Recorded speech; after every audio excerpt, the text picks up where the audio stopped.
The murder of crows. I killed a crow today, John said as he took the plate of peas from his wife. A crow, really? Yeah, there was a bunch of them on the roof making all sorts of noise. I threw some stones at them. You hit one then? His son asked. Yeah, right on the head. It fell on the roof, up here. John pointed at the ceiling. His wife pulled a face. What? On the extension? You cleared it off, I hope? Nah, I couldn't. Charlie's got me ladder. Anyway, best to leave it for a bit, I reckon. You know, as a warning to the others. Yeah, might keep them away. Bit creepy though, isn't it? A dead bird up there while we're eating. Things die all the time, Linda. It's nature, isn't it? Nothing to get upset about. He passed the peas back to his wife. Their son looked up from a spoonful of mashed potato. Mr. Adams at school told us that a flock of crows is called a murder. Yeah, that's right, said his father, laughing. That's creepy. Linda pulled another face. Don't like crows. So when will you clear it off? Tuesday, I reckon. I'm on late shift, so I can do it in the morning if I get my ladder back. Tuesday? But that's 2 days away. You can't leave it that long. Well, you're welcome to do it yourself if you want. Linda pulled another face and picked up her fork. The next morning, John went to the shed at the bottom of the garden to look for an old screwdriver. He stopped by the extension. The dead crow was there. He could see the tip of the black wing, the feathers moving in the wind. Above, on the roof of the house, were other crows, very much alive. 7 of them, he counted, some on the aerial, others high on the tiles. They were quiet. 4 more crows perched along the fence at the bottom of the garden. He watched them as he walked across the grass to the shed. They watched as he lifted the latch and slipped inside. It was dim and musty. He began to search through piles of old boxes and plastic bags. Outside, the crows began to call each other, and John heard the scratching of sharp claws on the shed roof as other crows arrived. The screwdriver was in an old, rusty toolbox under some tarps. He slipped it into his pocket, then looked out through the small, dirty window of the shed. Some of the crows had collected on the extension near the dead bird. John picked up a hammer and went out into the garden. He waved the hammer around, shouted, and tried to look angry. Most of the crows flew off, but one remained. As John reached the back door, it flew over and landed on the gutter above him. They stared at each other for a while before John waved the hammer around again. Watch yourself, he said, or you end up like your dead friend up there. The crow didn't move. John walked into the house. Charlie brought the ladder around the next morning. I'd stay and help, but I've got to run Alison into town, he said. The doctor's again, is it? Yeah, she's okay, but you know how she worries. Anyway, I'll pop in again on my way back. John carried the ladder around the side of the house and placed it up against the wall of the extension by the large glass patio doors. He looked up. He couldn't see the black wing of the dead crow. Wind must have moved it, he thought. He looked around.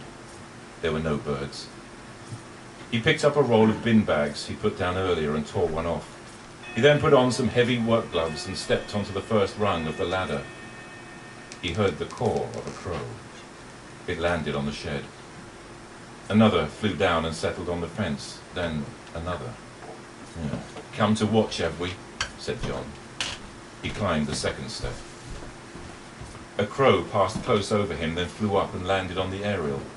John watched it as it hopped along the narrow metal. It had something in its mouth.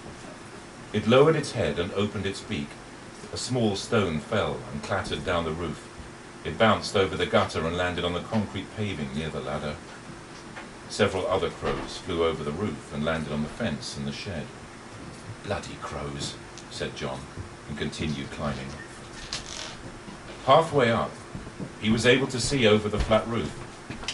The dead crow was gone. In its place was a small pile of rounded stones.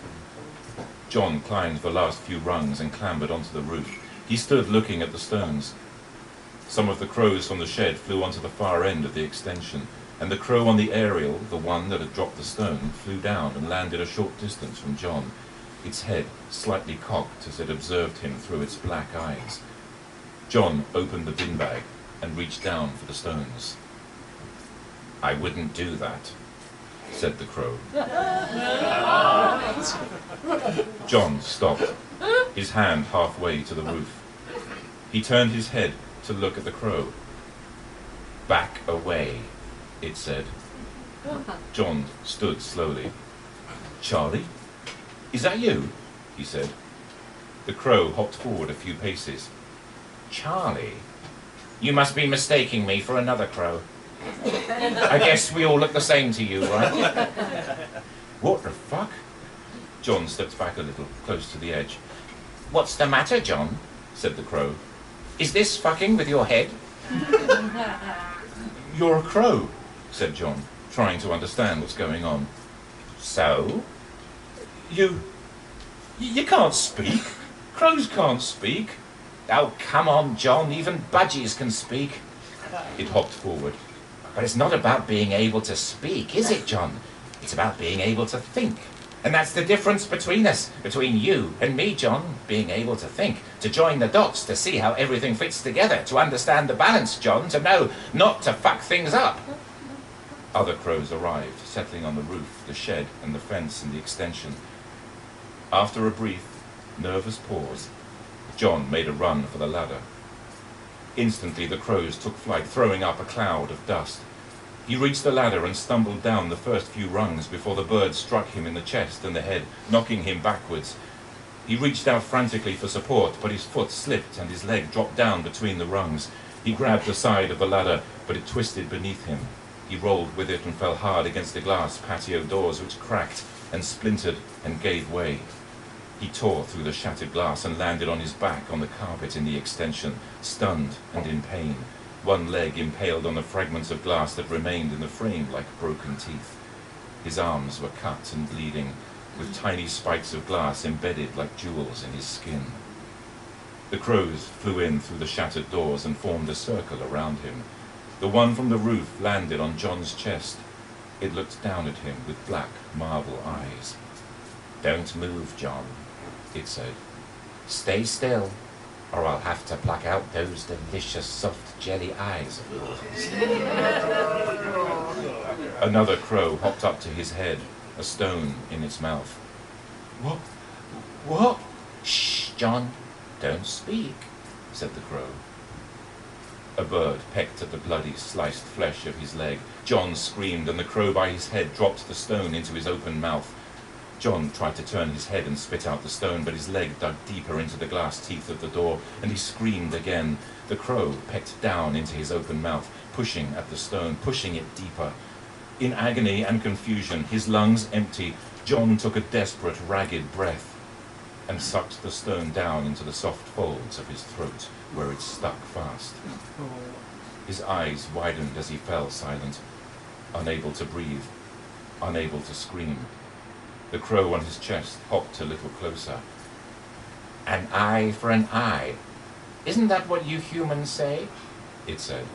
"Well, I guess you won't be needing them now, John. I might as well take both."